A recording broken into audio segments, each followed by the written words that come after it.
శ్రోతలకు కథలహరికి స్వాగతం. ఈరోజు మీ ముందుకు తీసుకురాబోయేది జంతువుల కథల్లో భాగంగా ఇంకొక కథ.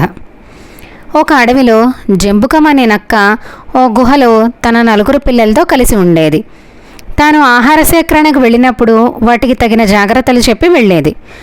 పిల్లలు తల్లి మాట జవదాటకుండా గుహలోనే ఉండేవి. ఒకరోజు జంబుకం ఆహారం కోసం అడవిలోకి వెళ్ళింది.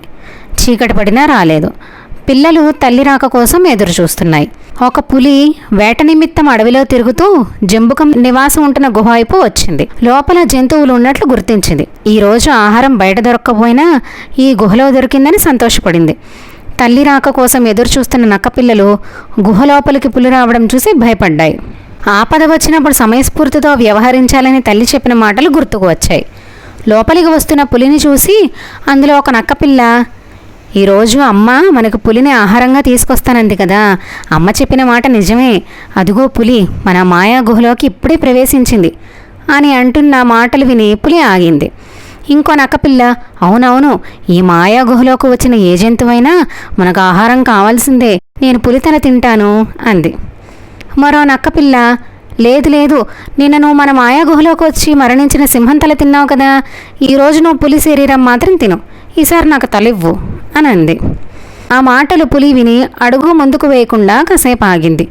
దానిలో కాస్త భయం ఏర్పడింది. నిన్న వీరికి సింహం ఆహారమైందా అన్న ఆలోచనలో పడింది. ఇంతలో ఇంకో నక్కపిల్ల మిగిలిన వాటితో, అమ్మ నాకు ఈరోజు పులి తల తినమని చెప్పింది, మీరెవరు పులి తలజోలికి వెళ్ళకండి, అది నాకు వదిలేయండి, మిగతా శరీరం మీరు తీసుకోండి అని గట్టిగా అరిచింది. వీటి మాటలు వింటున్న పులికి తాను మాయా గుహలోకి వచ్చి చిక్కుకున్నానని భయం ఆవహించింది. ఇక్కడ ఇంకా కాసేపు ఉంటే తను కూడా మరణిస్తానని వణికిపోయింది.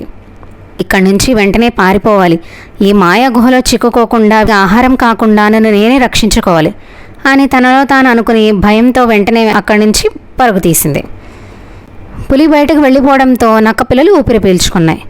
మనం చాలా పెద్ద ప్రమాదం నుంచి గట్టెక్కాం, లేకపోతే ఈరోజు పులికి ఆహారం అయిపోయేవాళ్ళం అని తమలో తాము అనుకున్నాయి. కాసేపు అయిన తర్వాత జంబుకం వచ్చింది. పులి గుహలోకి వచ్చిన సంగతి చెప్పడంతో చాలా కంగారు పడింది.